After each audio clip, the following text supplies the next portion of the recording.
Hello, I'm Daljit Dhaliwal in Washington, D.C. The main stories brought to you by Al Jazeera. Afghan authorities are on high alert after 19 people were kidnapped a day before parliamentary elections.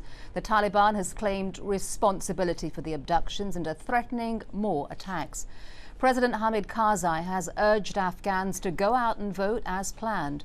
The poll is widely seen as a test of his leadership. James Bays has the very latest from Kabul.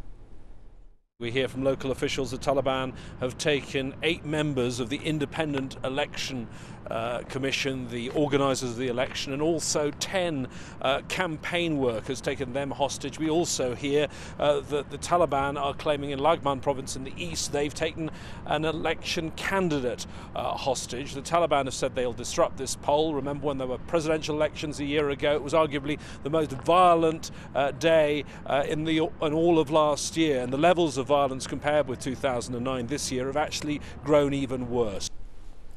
The United Nations is seeking a record $2 billion to help stem the growing catastrophe in Pakistan. Only a fifth of that amount has been pledged to help flood victims so far, despite the unprecedented scale of the disaster. The cash will fund projects carried out by 15 UN bodies and more than 100 aid agencies. More than 20 million people have been displaced from their homes, and more than half of those are still in need of humanitarian aid. Police in London have arrested 6 men on suspicion of preparing an attack against the Pope. 5 of those being held as street cleaners who were working in Westminster, where the Pontiff spent much of the day on Friday. Benedict XVI is on the 2nd day of his state visit to the United Kingdom. Despite the potential threat, the Vatican says no changes are planned to his itinerary.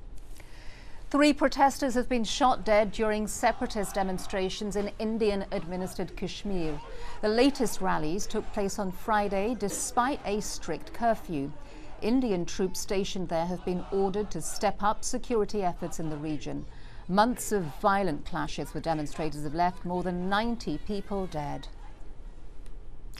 And those are the latest top stories, but don't forget that you can keep up to date with all of the news by checking out our website, and the address there is aljazeera.net/English.